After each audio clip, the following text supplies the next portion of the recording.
Asia live T വിയിലെ feng shui പ്രോഗ്രാമിലേക്ക് ഏവർക്കും സ്വാഗതം. വീട് കൺസൾട്ടിങ്ങിനായിട്ട് ഓരോരുത്തർ വിളിച്ച് നമ്മൾ ആ ഡേറ്റ് പറഞ്ഞ് ആ വീട്ടിൽ ചെന്നു. കൺസൾട്ടിങ്ങിന് ചെല്ലുമ്പോഴത്തേക്ക് നമുക്ക് അവർ വീട്ടിൽ നമ്മൾ കൺസൾട്ടിങ്ങിന് വിളിക്കുമ്പോൾ തന്നെ ആദ്യം ചോദിക്കും വീടിൻ്റെ പ്ലാൻ ഉണ്ടോ എന്ന് ചോദിക്കും. പ്ലാൻ ഉണ്ട്, അങ്ങനെയാണെങ്കിൽ അതിൻ്റെ ഒരു കോപ്പി എടുത്ത് വെച്ചാകണേ, ഗ്രൗണ്ട് ഫ്ലോറിൻ്റെ മതി, ഒരു കോപ്പി എടുത്ത് വെച്ചാകണമെന്ന് പറയും. അപ്പോൾ അവരൊരു കോപ്പി എടുത്ത് വെച്ചാകും. അപ്പോൾ വീട്ടിൽ നമ്മൾ ചെന്നു, നേരെ ലിവിങ്ങിലേക്ക് കടന്നപ്പോൾ ആദ്യം ചോദിക്കും പ്ലാൻ ഉണ്ടോ? ആ പ്ലാൻ ഉണ്ട്. അങ്ങനെ പ്ലാൻ എടുത്ത് തന്നു.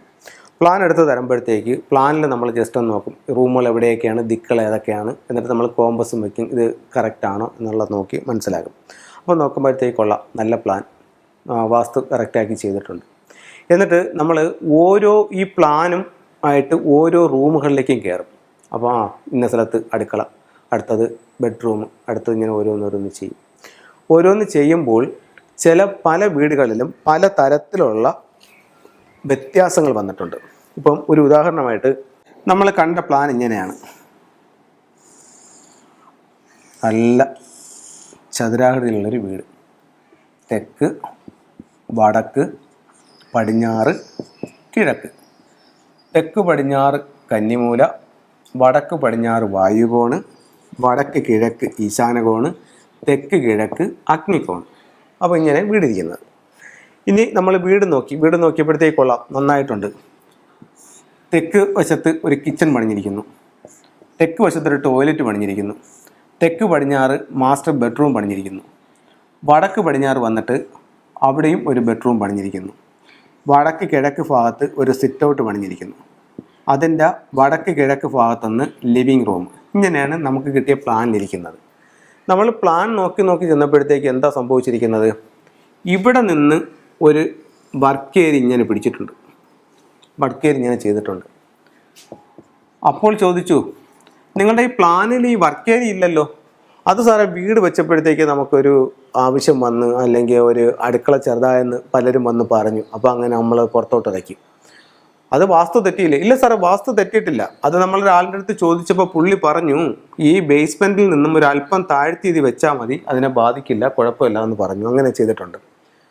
അപ്പോൾ ഇതുമായിട്ട് കൂട്ടിച്ചേർത്തപ്പോൾ ഇവിടെ ഭിത്തി വന്നു, ഇവിടെ ഭിത്തി വന്നു, ഇവിടെ ഭിത്തി വന്നു. ഇതുമായിട്ട് ബന്ധപ്പെടുത്തി ഇവരിത് ചെയ്തപ്പോഴത്തേക്ക് ഇത് ഇത്രയും വീടിൻ്റെ ഭാഗമായി മാറിയപ്പോൾ ഇത്രയും ഭാഗം വീട്ടിൻ്റെ നഷ്ടപ്പെട്ടു പോയ ഭാഗമായി മാറി. ഈ നഷ്ടപ്പെട്ടു പോയ ഭാഗത്തിൽ ഏതൊക്കെ വന്നു? തെക്കും വന്നു, തെക്ക് പടിഞ്ഞാറും വന്നു. വീടിൻ്റെ കന്നിമൂല അങ്ങ് പോയി. ഓട്ടക്കലത്തിൽ വെള്ളം കോരുന്ന അവസ്ഥയായി. പൈസ എത്ര വന്നാലും കയ്യിൽ നിൽക്കാതെ ചിലവായി പോകുന്നൊരവസ്ഥയായി. അപ്പോൾ ഞാൻ ചോദിച്ചു, നിങ്ങൾക്കിവിടെ പൈസ നിൽക്കുന്നുണ്ടോ? ഇല്ല സാർ, എത്ര വന്നാലും നിൽക്കുന്നില്ല. കാരണം എന്താണ്? ഇവർ വർക്ക് ഏരിയ തള്ളി വെളിയിലോട്ട് പണിഞ്ഞപ്പോഴത്തേക്ക് തെക്ക് പടിഞ്ഞാറും പോയില്ലേ? ഇത് ഒരു കാരണം. വാസ്തുപ്രകാരം വെച്ച വീടാണ്, അവർ ചെയ്തൊരു മിസ്റ്റേക്ക്.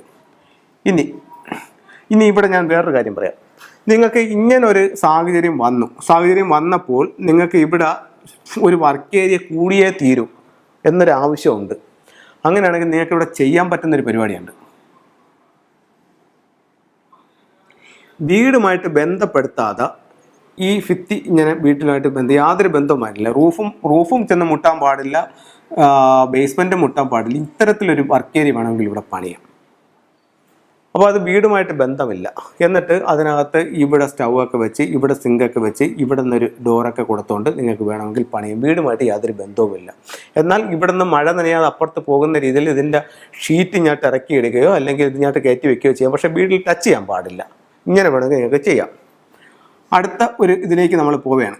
അടുത്ത ഒരു കാര്യത്തിലേക്ക് പോകുന്നതെന്ന് പറഞ്ഞു കഴിഞ്ഞാൽ എന്താ പറയുന്നത്, ഇത് അവർ പണിഞ്ഞപ്പോഴത്തേക്ക് ഇതിപ്പോൾ നമ്മൾ ഒരു വർക്ക് ഏരിയയാണ് വന്നത്. ഇനി വേറൊരു വീട്ടിൽ ചെന്നപ്പോഴത്തേക്ക് ഇതുപോലെ തന്നെ പ്ലാൻ എല്ലാം പക്ക വാസ്തുപ്രകാരം ചെയ്തു വെച്ചിട്ട് അവരെന്തോ ചെയ്തു, വണ്ടി എടുത്തപ്പോഴത്തേക്ക് ഒരു കാർ പോർച്ച്, സാറിൻ്റെ പ്രോഗ്രാം കണ്ടപ്പോഴത്തേക്ക് അതിനകത്ത് കിടപ്പുണ്ടായിരുന്നു വടക്ക് പടിഞ്ഞാറ് കാർ പോർച്ച് പണിയാമെന്ന്. അങ്ങനെ വടക്ക് പടിഞ്ഞാറ് ഭാഗത്തൊരു കാർ പോർച്ച് അങ്ങ് എടുത്തു. അപ്പോൾ ഞാൻ ചോദിച്ചു, ഇതിനകത്ത് ഇതില്ലല്ലോ, പ്ലാനിൽ ഇതില്ലല്ലോ, പിന്നെ എങ്ങനെ വന്നു? അത് നമുക്ക് വണ്ടി ഇപ്പോൾ എടുത്തപ്പോഴത്തേക്ക് സാറിൻ്റെ പ്രോഗ്രാമിലും കിടപ്പുണ്ടായിരുന്നല്ലോ വടക്ക് പടിഞ്ഞാറ് ഭാഗത്ത് കാർ പോർച്ച് പണിയാമെന്ന്. ഓക്കെ, പ്രോഗ്രാമിൽ വടക്ക് പടിഞ്ഞാറ് ഭാഗത്ത് കാർ പോർച്ച് ചെയ്യുന്നത് ഫംഗ്ഷൻ പ്രകാരം അല്ലെങ്കിൽ വാസ്തുപ്രകാരം നല്ലതാണെന്നുണ്ട്. പക്ഷേ ഇവിടെ അവർക്ക് സംഭവിച്ചതെന്ന് പറഞ്ഞു കഴിഞ്ഞാൽ ഇതേ കണക്ക് ഇവിടെ പില്ലറുണ്ട്, ഇത് ഭിത്തിയുമായിട്ട് ചേർന്നു, ഇത് റൂഫുണ്ട്. അപ്പോൾ ഇവിടെ വടക്ക് പടിഞ്ഞാറ് കാർ പോർച്ച് വന്നു. കാർ പോർച്ചിൽ വടക്ക് പടിഞ്ഞാറ് സ്ഥാനം പറയുന്നുണ്ട്. വീടുമായി ബന്ധപ്പെടുത്തി പണിഞ്ഞപ്പോൾ ഈ വീടിൻ്റെ വടക്ക് കിഴക്കെന്ന് പറയുന്ന ഭാഗം ഇവിടമായി. അപ്പോൾ എന്ത് സംഭവിച്ചു? ഇതിൻ്റെ നോർത്ത് പോയി, നോർത്ത് ഈസ്റ്റും പോയി. അപ്പോൾ നേരത്തെ എന്താ പറഞ്ഞത്? ഒരു വാസ്തുപുരുഷൻ ഈ വീട്ടിലുണ്ട്. അപ്പോൾ വാസ്തുപുരുഷൻ്റെ ശിരസ് ഇവിടെ ആയിരുന്നു.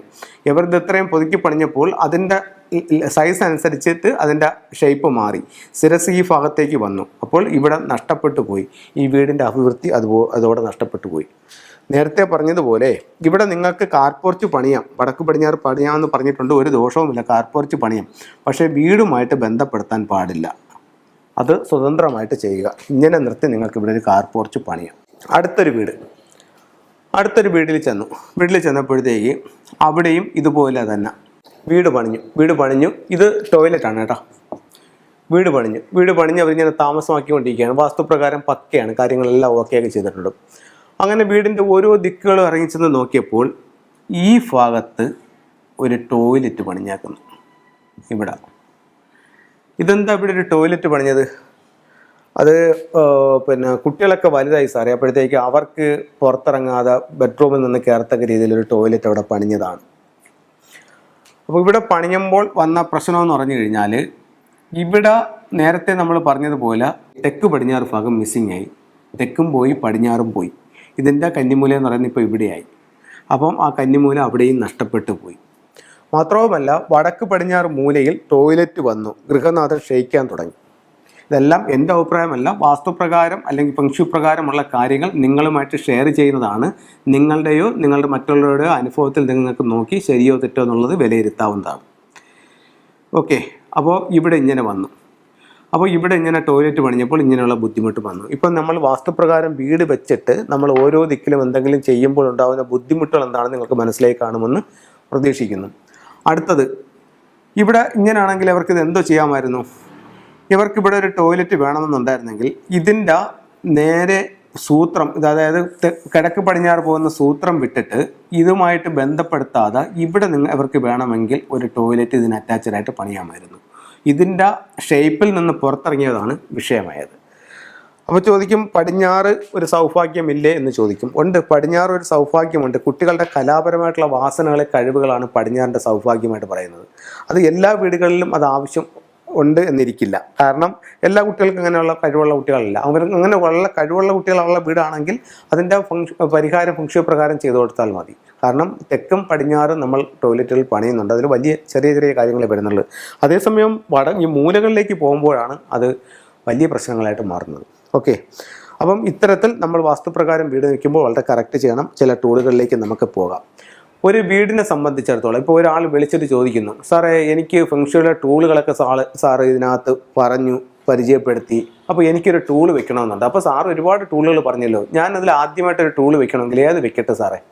അത് വീട്ടിൻ്റെ കാര്യത്തിൽ ചോദിക്കുന്നവരുണ്ട്, അതല്ല സ്ഥാപനത്തിൻ്റെ കാര്യത്തിൽ ചോദിക്കുന്നവരുണ്ട്. ഓക്കെ, നിങ്ങൾ ആദ്യമായിട്ടാണ് ഒരു ടൂൾ വാങ്ങിക്കുന്നതെന്നുണ്ടെങ്കിൽ ഒരു ലാഫിൻ ബുദ്ധയുടെ ടൂൾ വാങ്ങിക്കും. ഇപ്പോൾ ലാഫിൻ ബുദ്ധ എന്ന് പറയുമ്പോഴത്തേക്ക് പറയും, ഉണ്ട് സാറേ ചെറിയ തിരുപ്പണമെന്ന്. ചെറുത് വെച്ചിട്ട് കാര്യമില്ല. ഈ ഒരു സൈസിലുള്ള, ഇതിൻ്റെ പേര് ട്രാവലിംഗ് ബുദ്ധ എന്നാണ്. ലാഫിൻ ബുദ്ധ തന്നെ പല മോഡലിലുണ്ട്. ഇതിൽ ട്രാവലിംഗ് ബുദ്ധ എന്ന് പറയുന്നൊരു ഈ ബുദ്ധയുണ്ട്. ഇത് വാങ്ങിച്ച് നിങ്ങൾ വീട്ടിൽ വെച്ച് നോക്കൂ, നിങ്ങൾക്ക് അതിൻ്റെ ഒരു വ്യത്യാസം അറിയാനായിട്ട് സാധിക്കും. ഇത് ഞാനിങ്ങനെ പഠിച്ചു, മറ്റുള്ളവർക്ക് പറഞ്ഞു കൊടുത്തു. അപ്പോൾ വർഷങ്ങളായിട്ട് ഞാനത് ചെയ്യുന്നു. ഒരുപാട് ആൾക്കാർ വെച്ച് അവർക്ക് ആ ഒരു വ്യത്യാസങ്ങൾ വന്നു. അത് ഞാൻ നിങ്ങളുമായിട്ട് ഷെയർ ചെയ്യുന്നു. അപ്പോൾ ഏറ്റവും ആദ്യം നിങ്ങൾക്ക് വെക്കാൻ പറ്റുന്നത് ഇത്തരത്തിലുള്ള നല്ലൊരു ലാഫിൻ ബുദ്ധ വയ്ക്കണം. മിനിമം ഇത്രയെങ്കിലും വേണം. നിന്ന് വലുതായതുകൊണ്ട് യാതൊരു കുഴപ്പവുമില്ല. ഓക്കെ, അത് ലാഫിൻ ബുദ്ധ വെച്ചു. സാറേ ലാഫിൻ ബുദ്ധ വെച്ചു, നമുക്ക് കൊള്ളാൻ കുഴപ്പമൊന്നുമില്ല. അടുത്ത നമ്മൾ എന്ത് വെക്കട്ടെ? ഒരു കാര്യം ചെയ്യും, നിങ്ങളൊരു 3 തവളയുടെ സ്റ്റാച്ചു വയ്ക്കും. ഇത് 3 കാലുകളുള്ളൊരു തവള എല്ലാ സൗഭാഗ്യങ്ങളുമായിട്ട് നിങ്ങളുടെ വീട്ടിലേക്ക് കടന്നു വരുന്നതാണ്. അപ്പോൾ ഒരു 3 ലെഗ്ഡ് ഫ്രോഗ് വെച്ചു. അത് കഴിഞ്ഞ് കുറച്ച് നാൾ കഴിഞ്ഞപ്പോൾ, സാറേ കുട്ടിയുടെ വിദ്യാഭ്യാസം കുറച്ചൊന്ന് മെച്ചപ്പെടാനായിട്ട് എന്തെങ്കിലും ചെയ്യാൻ പറ്റുമോ? ഉണ്ടല്ലോ, ഫംഗ്ഷണൽ ടൂൾ ഉണ്ടല്ലോ. ഇത് നിങ്ങളൊരു പഗോഡ ടവർ വാങ്ങിച്ച് നിങ്ങളുടെ സ്വീകരണ മുറിയുടെ വടക്കേ കിഴക്ക് ഭാഗത്ത് വയ്ക്കൂ. അതല്ലെങ്കിൽ ഒരു കാര്യം ചെയ്യൂ, ഇതുപോലുള്ള ക്രിസ്റ്റൽസ്, ലോക്കറ്റോ പെൻഡൻറ്റോ പെൻസിലോ മാലയോ അങ്ങനെയുള്ള വൈറ്റ് ക്രിസ്റ്റൽസ് ഏതെങ്കിലും വാങ്ങിച്ച് യൂസ് ചെയ്യൂ. കുട്ടിയുടെ വിദ്യാഭ്യാസപരമായിട്ട് ഉപയോഗം. ഇത് പഠിക്കുന്ന സമയത്ത് കൈവശം സൂക്ഷിക്കണം. എക്സാമിന് പോകുമ്പോൾ കൂടെ കൊണ്ടുപോകണം. പഠിച്ച കാര്യങ്ങൾ കൃത്യമായിട്ടും എഴുതാനായിട്ട് സാധിക്കും. ഇത് ഒരുപാട് ആൾക്കാർ വാങ്ങിച്ച് അവർക്കത് റിസൾട്ടുള്ള സംഭവമാണ്. അതാണ് നിങ്ങളുമായിട്ട് ഷെയർ ചെയ്യുന്നത്. അപ്പം ഇത്തരത്തിൽ നമ്മുടെ ആവശ്യങ്ങൾ എന്ത് തന്നെ ആയാലും അത് ന്യായമായതായിട്ടാണെങ്കിലും നമ്മളിലേക്ക് വരേണ്ടതാണെങ്കിലും ചെറിയ ചെറിയ തടസ്സങ്ങളുണ്ടെങ്കിൽ അതൊക്കെ മാറി നമ്മളിലേക്ക് കിട്ടാൻ ഫെങ്ഷുയിൽ ഒരുപാട് ടൂളുകളുണ്ട്. അത് നിങ്ങളെ സഹായിക്കുന്നതാണ്. നിങ്ങളുടെ ആവശ്യങ്ങൾ എന്താണോ അതനുസരിച്ച് നിങ്ങൾ ടൂൾ ചെയ്യൂ. അതല്ല നിങ്ങൾ വലിയൊരു മാറ്റമാണ് ജീവിതത്തിൽ ആഗ്രഹിക്കുന്നതെന്നുണ്ടെങ്കിൽ ഒരു ഫെങ്ഷു കൺസൾട്ടന്റിനെ വിളിച്ച് നിങ്ങൾ വീട് കാണിക്കൂ. അദ്ദേഹത്തിൻ്റെ നിർദ്ദേശപ്രകാരം വേണ്ടുന്ന മാറ്റങ്ങൾ നിങ്ങൾ ചെയ്യൂ. ജീവിതത്തിൽ ഒരുപാട് വിജയങ്ങൾ ഉണ്ടാവട്ടെ. എല്ലാവർക്കും എന്ന് പ്രാർത്ഥിച്ചുകൊണ്ട് നിർത്തുന്നു. നന്ദി, നമസ്കാരം. കൂടുതൽ വാർത്തകളും വീഡിയോകളും കാണാൻ ഈ ചാനൽ സബ്സ്ക്രൈബ് ചെയ്യുക. കൂടെ ബെൽ ബട്ടൺ അമർത്തുക.